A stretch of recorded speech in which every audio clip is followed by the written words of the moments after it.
Hello everyone, I hope you're doing great today. Now, welcome to another video on Invest Like a Girl. I hope you learned something new today. Also, if you are new to the channel, like the video and share with anyone who you think may benefit from it. Today's video is on a chemical company, Deepak Fertilizer and Petrochemicals Corp Limited. A quick brief into the chemical industry. The industry is currently going from a downturn. There has been a lot of dumping from China that we have witnessed in the past 3-4 years.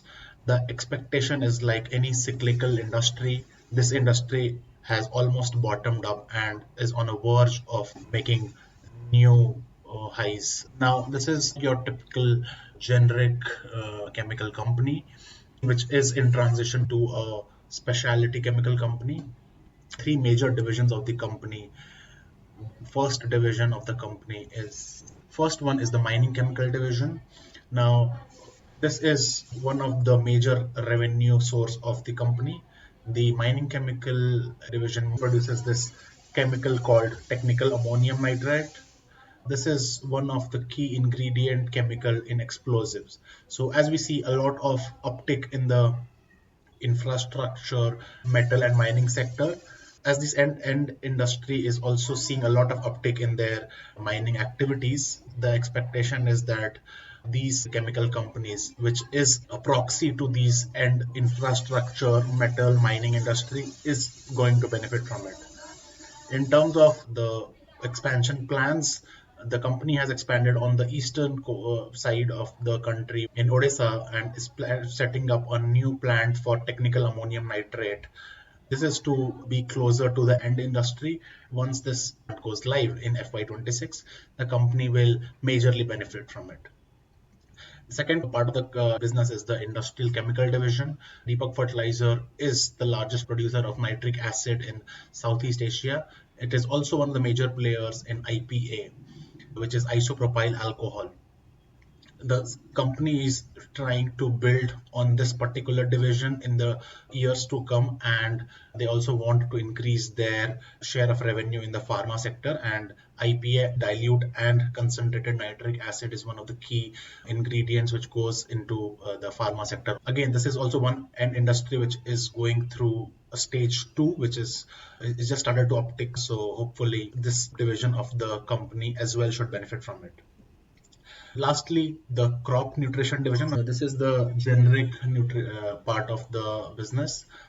They have a key product called Mahadhan, which have high performance chemical for crop. Almost 34 to 35% of the company's revenues comes from this crop nutrition division. Over time, the expectation is that this part of the business, while will continue to grow, however, a major part of the revenue share would be coming from mining chemicals, which is the high margin business of the company, and slowly we'll be able to see the transition of the company from a generic to a specialty chemical company.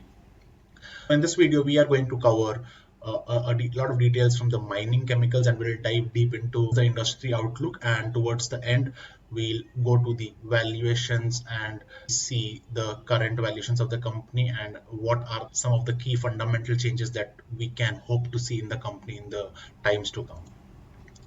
Again, another quick snap of the overall market share of the company and how does it weigh against other peers and what are the capital capacity expansion plans of the company. As you can see, DFPCL is one of the largest producer of nitric acid. However, 34% of the company's revenues comes from the technical ammonium nitrate business. A significant chunk of the revenue comes from its industrial chemical division, and a majority of the revenue comes from the crop nutrition business. In terms of capacity expansion, the company is planning to expand its TAN capacity in Odisha, and the plant is expected to go live from financial year 26. So next calendar year, the revenue should see an uptick from addition of this plant as well. With this, the total capacity of TAN for DFPCL would go from 629 to 1000 kilotons. That should take care of almost 60% of the demand that the country meets. In terms of the nitric acid capacity, a lot of captive usage of the nitric acid happens within the country. However, the company is also expanding its capacity on the nitric acid side. There's 150 kilotons addition on concentrated nitric acid and 300 kilotons of dilute nitric acid. A quick view on the peers. Apart from DFPCL, there are a couple of companies which produce nitric acid and are getting into smaller portions of TAN as well. However, the capacity of these two, the other peers, are very small and not comparable with what Deepak Fertilizer offers. Just a quick view on the geographical expanse of the company. So as you can see, the company is across the east and the west coast of the country, and that makes it very well placed for being closer to its end customer, where so a lot of mining activities happens in Jharkhand, Chhattisgarh, Odisha. So this strategic expansion in Odisha should give advantage and be closer to the client. Also, it helps in exporting some of these chemicals. Once the export ban is lifted, the company should also be able to export a lot of TAN outside of the country as well. Now, normal question that would come to mind is, what does the future outlook of the company look like in this world where a lot of focus and a lot of money is flowing into renewable energy? So I'll not go into a lot of that debate, but just show you this one quick slide quickly here.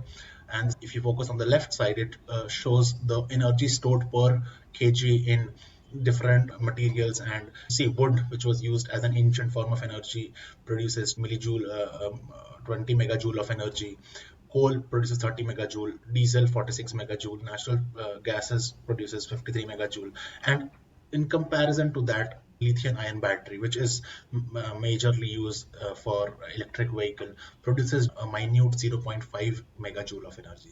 So you can see the vast difference in the energy that is stored in renewable source of energy like lithium ion battery compared to a non-renewable source like coal or a diesel. Of course, the future is renewable. However, my personal opinion is that we are far beyond the optimized level where these renewable sources of energy would be able to stand in comparison with the non-renewable sources of energy. So with that, we'll just come back to the analysis of the company. So what makes this company interesting is the favorable market conditions for technical ammonium nitrate. In the recent press release from Coal India and the government's target that has been given to Coal India as increase in supply of the coal is 10% every year. The increase in supply has to increase, which is and coal is a major end industry for a chemical like technical ammonium nitrate. There will only be more demand for this particular chemical. The plan for Coal India goes till next 4 and 5 years, but it might even expand after that as well. So that remains to be seen. But in the short to medium term, the end industry demand looks very positive. Also, as we see the infrastructure boom, so there is a constant need of metals, because no economy can grow without its capacity of metals, be it iron, steel, magnesium, and also limestone for that matter, which is a raw material for cement. So if the infrastructure boom is continuing to happen, and that is what we see, the proxy, which is technical ammonium nitrate, stands to benefit from it. Also, if you put your attention to the current demand and supply situation in the country, the needs of the country is currently 1.5 to 1.6 million tons of TAN. However, the current capacity that is in place only produces 1.1 million tons. So there is definitely a significant gap in the supply and demand. And in any supply demand situation, as you can see in the bottom, the supply oscillates around the demand, and as and when there is undersupply, there is huge pricing power that some of these companies can command. The expectation is that the demand will rise from 1.6 to 2.2 million tons, and with the new TAN plant in Gopalpur coming live for Deepak Fertilizer, they stand to be the natural beneficiary for it. We'll get into the fundamentals of the business, but again, some investment thesis for this particular company. The raw material prices for Deepak Fertilizer has started to come down post-COVID, so that is also one reason why there has been an increase in the EBITDA margins and the gross margins, as you would see. There's also a lot of geopolitical advantage that's playing out in favor of the company. So just to give you some brief background, in 2022 and 2023 financial year, a lot of dumping happening from Russia of cheap grade ammonium nitrate. Now that was impeding the growth in the business for a company like Deepak Fertilizer. Now eventually that has slowed down, and the government has put in anti-dumping duties for the dumping of ammonium nitrate.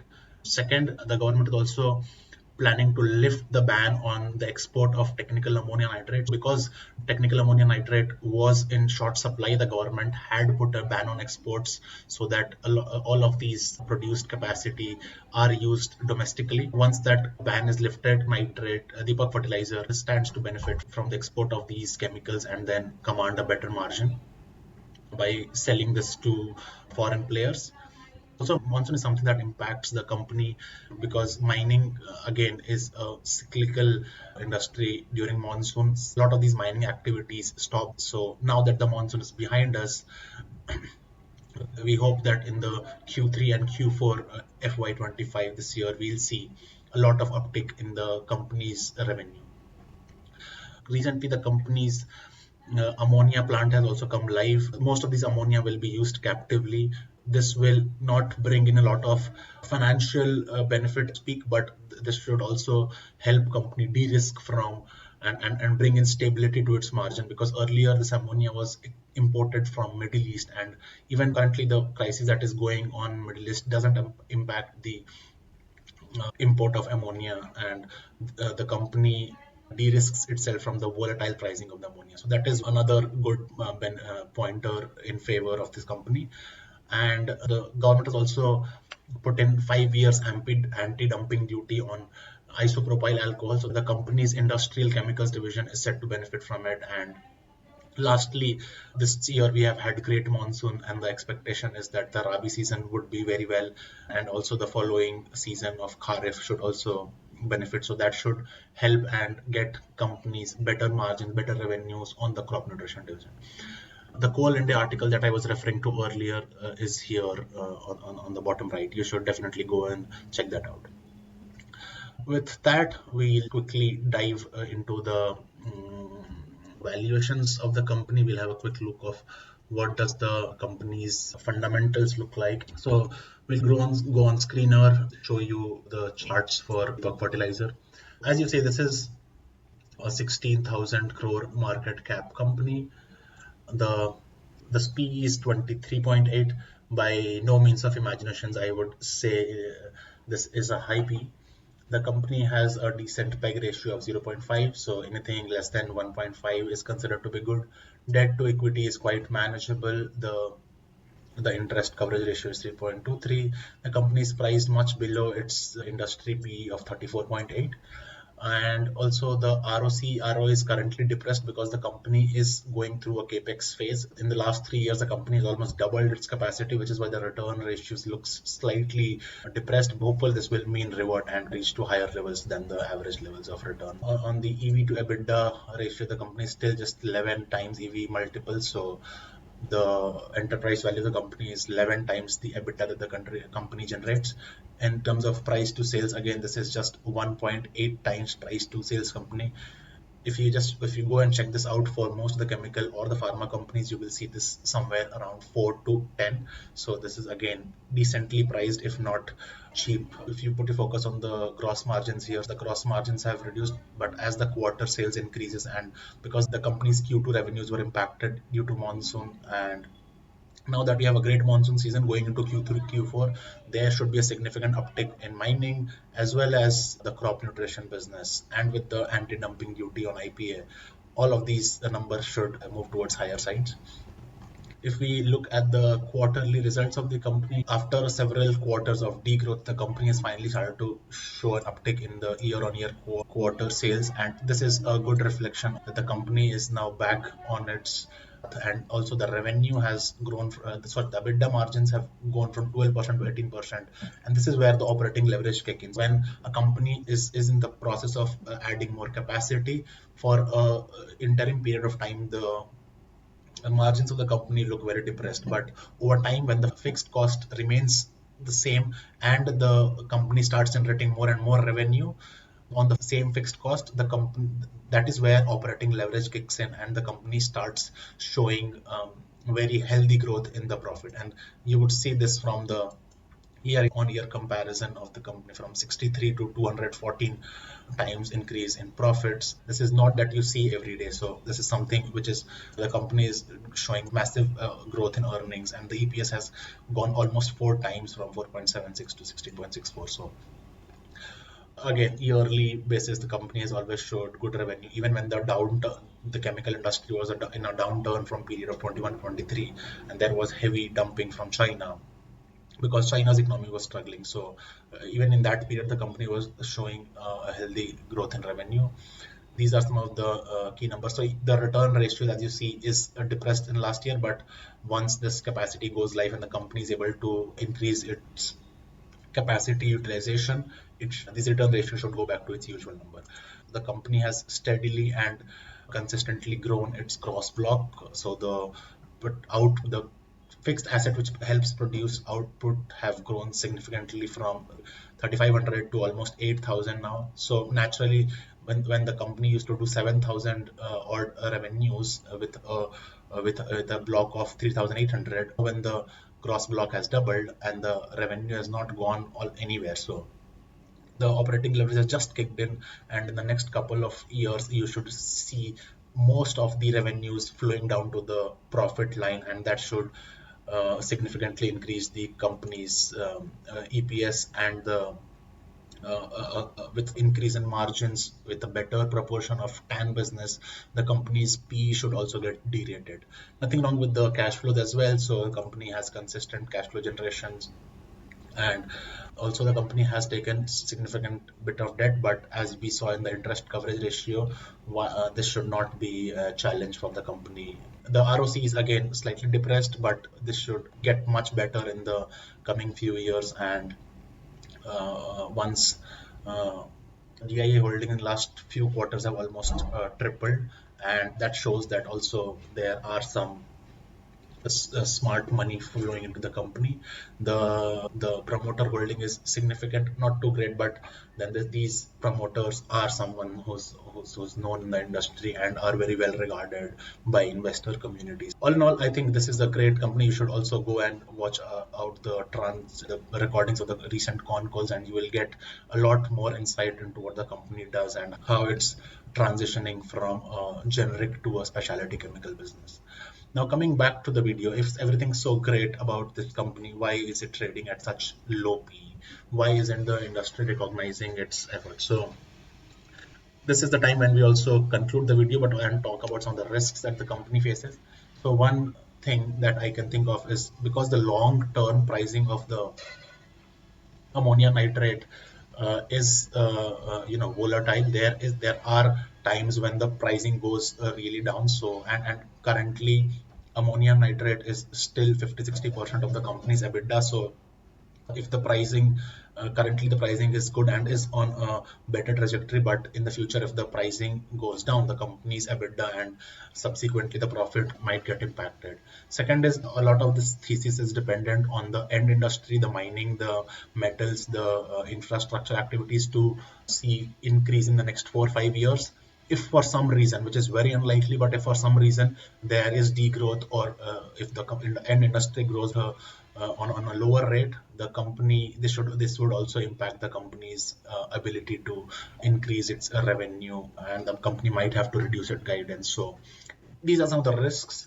Thank you so much everyone for staying tuned to this till the end. I hope you benefit and got to know something new today. Any questions, if you want me to make videos on certain topics, be it valuations, be it any particular sector, industry, market outlook, please feel free to leave that in the comment section, and I'll see you next time. Thank you.